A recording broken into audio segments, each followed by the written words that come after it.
Hello guys, আসসালামু আলাইকুম। আশা করি সবাই ভালো আছেন। আজ যে ওষুধটি নিয়ে আলোচনা করব সেটার নাম হচ্ছে ভিগোরাপ ক্যাপসুল। দ্রুত যৌন দুর্বলতা দূর করতে, সহবাসের সময়কে দীর্ঘতীয় করতে ভিগোরাপ ক্যাপসুলটি বিশেষ কার্যকরী। এছাড়াও ভিগোরাপ ক্যাপসুলটির আরও বিভিন্ন রোগের জন্য ব্যবহৃত হয়। আজ আমি এর উপাদান, কার্যকারিতা, সেবন মাত্রা, পার্শ্ব প্রতিক্রিয়া ও সতর্কতা সম্পর্কে বিস্তারিত আলোচনা করব। তাই ভিডিওটি না টেনে সম্পূর্ণ দেখার অনুরোধ রইল।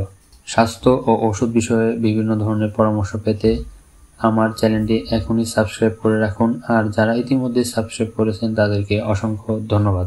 উপাদান: কোম্পানি ভিগোরাপ ক্যাপসুলের উপাদান ন্যাচারাল বললেও এটি আসলে বিভিন্ন ধরনের কেমিক্যাল থেকে প্রস্তুত হয়।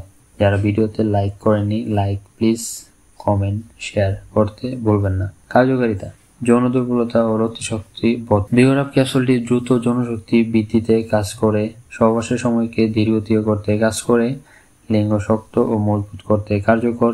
ভিগোরাপ ক্যাপসুলটি সেবনে লিঙ্গ বেশিক্ষণ স্ট্রং হয়ে থাকে। এটি সেবনের পর 1 থেকে 2 দিন পর্যন্ত কার্যকর থাকে। কার্যকারিতা কমাতে টক জাতীয় খাবার খেতে হয়। সেবন মাত্রা: 1টি করে ক্যাপসুল দিনে 1 থেকে 2 বার খাওয়ার পর, অথবা সহবাসের 1 থেকে 2 ঘন্টা পূর্বে সেবন করতে হয়, অথবা চিকিৎসকের পরামর্শ অনুযায়ী সেবন করিতে হবে। পার্শ্ব প্রতিক্রিয়া: ইহার কোনো পার্শ্ব প্রতিক্রিয়া সম্পর্কে কোম্পানি উল্লেখ করেনি, তবে এটি সেবনে অনেকের মাথা ব্যথা, মাথা ঘোরা, চোখ লাল হওয়ার মতো সমস্যা দেখা দিতে পারে। সতর্কতা: অপ্রাপ্তবয়স্কদের সেবন সম্পূর্ণ নিষেধ, শুধুমাত্র বিবাহিত পুরুষদের জন্যই এটি। ধন্যবাদ।